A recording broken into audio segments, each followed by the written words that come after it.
Hello po! Nandito kami ngayon sa boarding house namin magkapatid at kasama ko si Jilu. Hi! Ang ilang ngipin niya. Nanonood lang kami ng, anong title niyan, be? Ano bang title yan? Hindi ko alam. Yung tatlo yung ina, yun. Anong gusto niyo gawin namin sa harap niyo? Sa harap niyo o sa harap ng Tom? Nag-Adam shake. Harlem Shake. Paras pa kami damit, kala nyo ba? Kambal kami. Mas malalaki lang yung stripes niya. Sa mga insecure. Insecure. Insecure? Hindi namin kasalanan kung tinitignan kami ng mga boyfriend. Ah! You know that. Ako hindi naman ako magandi. Ma-appeal lang talaga. You know that. Ako, wala akong masasabi, siya na the best. The best talaga siya ever.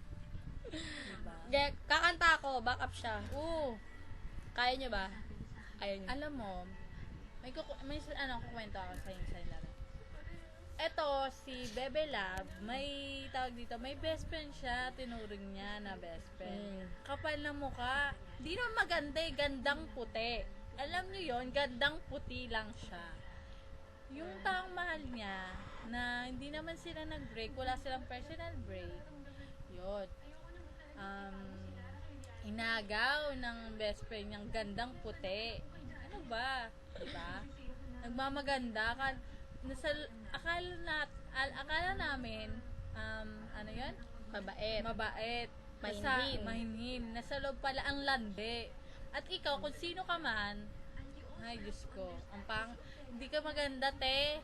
Maputi ka lang, malandi ka pa. Mga aagaw ka pa. Sang ka pa. Tinuri ko siyang best friend and kapatid.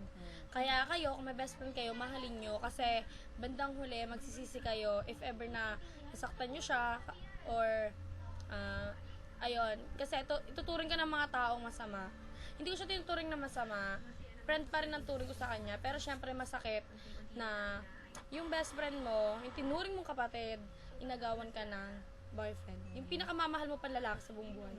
Diba? Mahirap yun. Tapos, after ng ilang buwan, mga siguro 6 or 8 months, na nagkita kayo muli ng lalaki, tapos okay na kami, ang ina-expect ko, okay na kami dalawa, kami na ulit, settle down ulit, diba? Tapos, yun pala, sila pa rin pala. Tapos, ang sweet, super babe pa yung tawagan nila. Samantalang kami, simple lang tawagan namin, ha? Tapos, yun. Siyempre masakit kasi best friend mo siya hanggang ngayon, hindi mo alam na hanggang ngayon pala Sila pa? Oo, hanggang ngayon binagmukha ka pa rin tanga.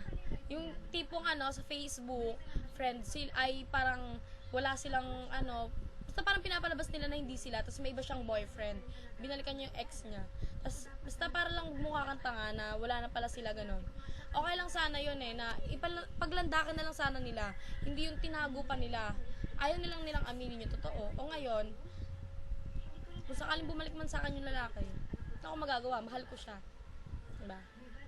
At saka, siya naman una. Hindi naman ngayong bago. Yung iba sinasabi, Paalala lang sa mga ganyang tao, dapat, best friend pa, kung alam nyo naman na ganyan, dapat na hindi mga agaw. kasi, Bakit maubusa ka ba ng lalaki? yap. At saka isa pa, hindi naman yung kaibigan mo O lang sadya ang ka lang magagalit sa'yo. pakantot lang. Huwag kang ganyan. Di ba kasi hindi lang yung kaibigan mo magagalit sa'yo, buong tao. Okay lang, kung tutuusin nga, okay lang na magalit sa'yo buong tao. Huwag lang yung mga taong talagang malapit sa'yo, mga kaibigan mo na totoo. Yung buong buhay niya, tinuring kang kaibigan, kapatid, lahat ng meron siya, sinishare sa'yo. Pati ba naman boyfriend, makikishare ka, di ba? Ang pangit. Yan. Tama na. So, Thank yun lang. you. Bye-bye. Sa mga magbe-best friend, ha?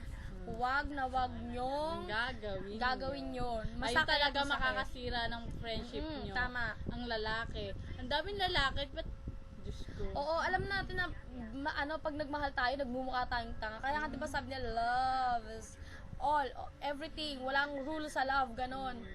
Pero syempre, 'di ba, sabi nga ng iba, mas importante ang kaibigan kaysa sa pag-ibig. Oo nga. Kasi yung Kaibigan pag-ibig, nga. pwede ka matutong magmahal ng bago. Pero kaibigan, mahirap hanapin. Tama.